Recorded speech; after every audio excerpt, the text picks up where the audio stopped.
Hello বন্ধুরা, তোমরা সবাই কেমন আছো? আশা করি ভালোই আছো, সুস্থ আছো। আমিও খুবই ভালো আছি।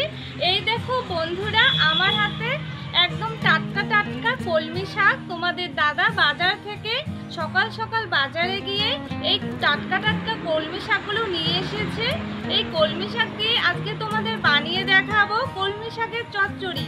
তোমরা সবাই রান্নার ভিডিওটিতে একটি লাইক দিয়ে পুরো রেসিপিটি একদম স্কিপ না করে দেখতে থাকো। আশা করি তোমাদের খুবই ভালো লাগবে। বন্ধুরা, তোমরা দেখেই বুঝতে পারছো কলমি শাকগুলো কিন্তু একদম টাটকা আর খেতেও কিন্তু দারুণ হবে। এবার কলমি শাকগুলো পোকামাকড় দেখে নিয়ে খুব ভালো করে বেছে নেব।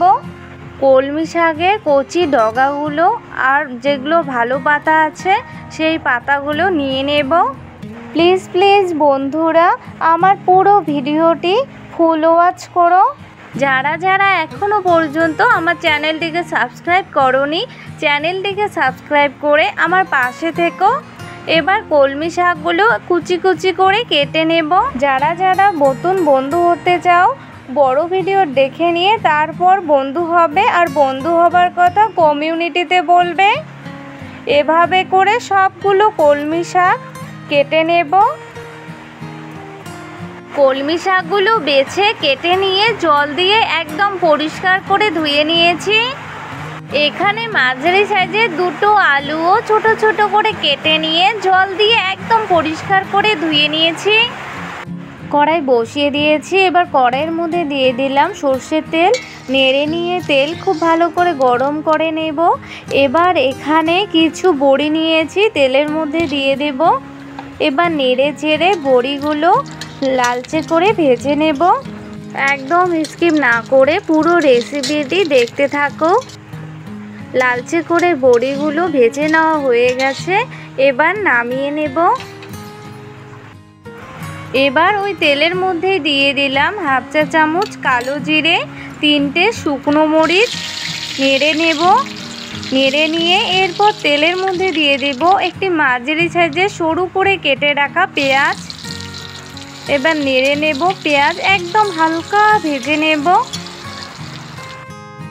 এবার তেলের মধ্যে দিয়ে দেব কেটে পরিষ্কার করে ধুয়ে রাখা আলু। এবার নেড়ে চেড়ে লো টু মিডিয়াম আছে পেঁয়াজ সহ আলু খুব ভালো করে ভেজে নেব। একটু সময় নিয়ে পেঁয়াজ সহ আলু খুব ভালো করে ভেজে নিয়েছে, আর 50% মতো সেদ্ধ হয়ে গেছে। এবার এখানে কেটে পরিষ্কার করে ধুয়ে রাখা কলমি শাকগুলো দিয়ে দিচ্ছি। এবার কলমি শাকগুলো খুব ভালো করে নেড়ে নেব।